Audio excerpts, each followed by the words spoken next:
from the Berlin race where he sets world records.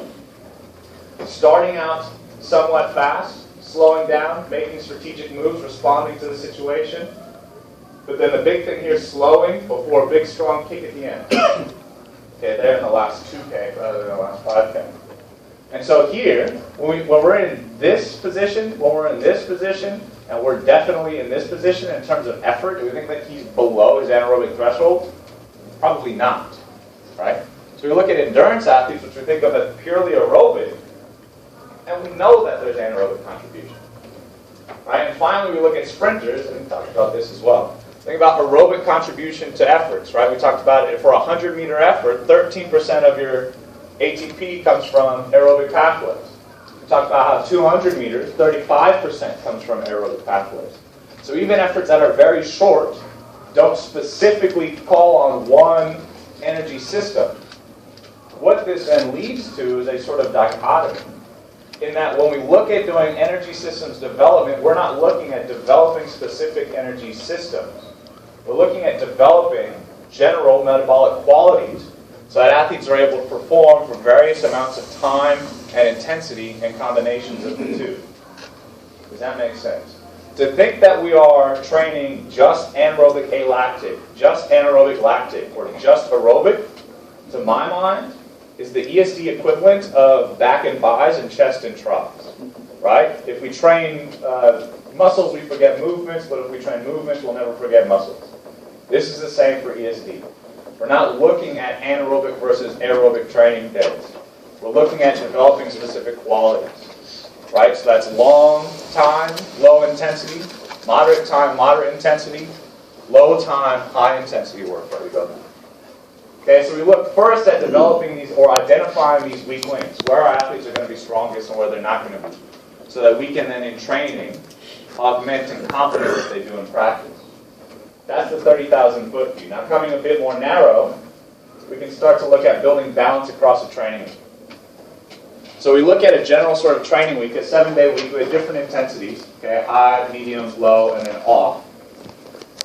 And as we go through here, we'll start maybe on a medium intensity day, right? Like Dennis was talking about how we're going to, in terms of circadian rhythms throughout the week, we're going to peak on Tuesday or Wednesday. Right, so we start with a moderate intensity to kind of bridge the gap from the weekend where you sat and you kind of rested, which is important, of course. So we build into high intensity on Tuesday, right? And then once we've got that high intensity work done, there's a lot of fatigue in that system, so we come back down to low intensity for our regeneration day. And then we repeat through the back half of the week, taking Sunday completely off. So we have this sort of wave of intensity that goes throughout the training week. Building into intensity for the first couple days, coming down and giving yourself a little bit of regen to come out of the hole that you dug yourself, repeating that, and then of course taking that Sunday off, right, to be able to recover. This is the general sort of standard ESD template that we deviate from. This is the starting position that we make all the decisions from in terms of writing programs. Are you talking about this in terms of doing 2 days? Is this coincide with your lift, or this is just general, not looking at specific sort of training days or anything, a standard sort of template. This is the starting point for us. We'll make decisions based on what athletes are doing according to this. If an athlete is practicing, of course, we'll accommodate that somewhere in the practice. If an athlete is lifting, we'll accommodate that in the session.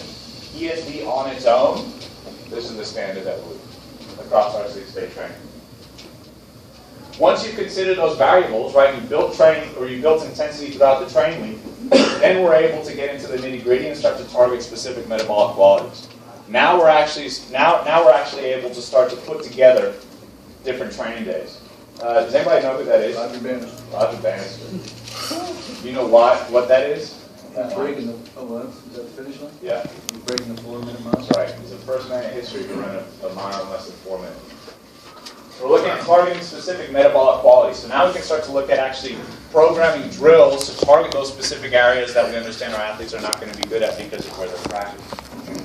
So we have this speed power profile. We can apply intensity to it the same way that we can use it to classify where athletes will generally fall. We understand that there's going to be a yellow zone, a green green zone, meaning a low intensity zone, a medium intensity zone, and a red zone, meaning a high intensity zone. But it's not going to be hard set where there's a line in between. Just like your intensity for anaerobic threshold is going to change based on the movement that you're doing, what the threshold for change from a low intensity to a medium intensity and a medium intensity to a high intensity is going to change based on what you're doing. A lot of it's going to be based on perceived effort. And so we have this sort of bleeding of intensity that gets progressively more intense as we get into shorter efforts, because obviously we're working at higher power outputs there. It's jamming next door again. Okay? So now we can take some of our favorite drills, right, and start to apply this, right? Start to look at different types of training days. 4 sets of 5-second VersaClimber sprints. Okay, that's going to be pretty damn intense. Okay, maybe you're resting 25 seconds in between, maybe you're resting 55 seconds in between.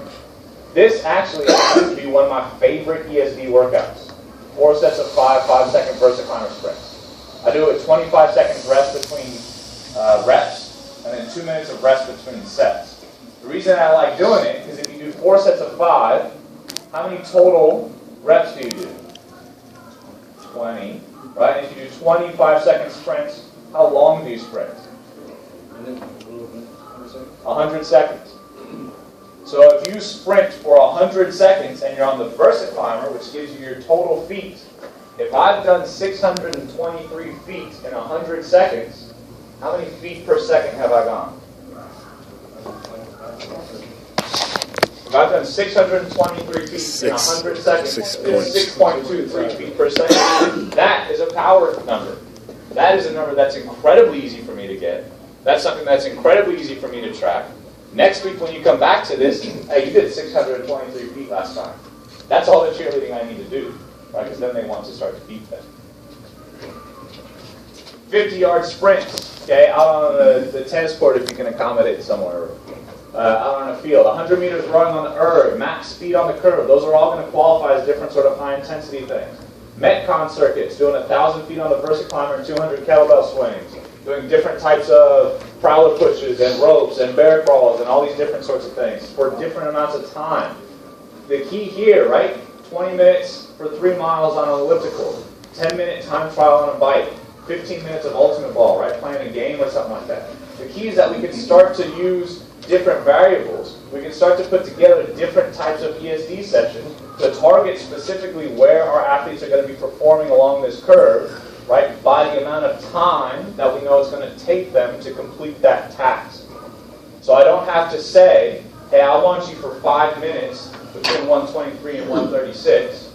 I can say, do 500 feet in the VersaClimber in less than 3.5 minutes. Right? That then gives them something to do, just like an external cue gives them something to do that they can then process and understand, rather than giving them a process to focus on, right? So instead of squeeze the glute to extend the hip, it's push the wall like a car that's run out of gas, right? You're going to accomplish that, right? So that you change the image in their head, right? You change the environment that they're working in. We're going to talk more about this as we go. So we identify metabolic weak links. We build training. We build balance across the training week, and we start to target metabolic weaknesses, right? And specific metabolic quality. Oh, yeah, there we go. Now, what I want you guys to do, within your table, there's 8 of you, choose a sport, and take 5-10 minutes here.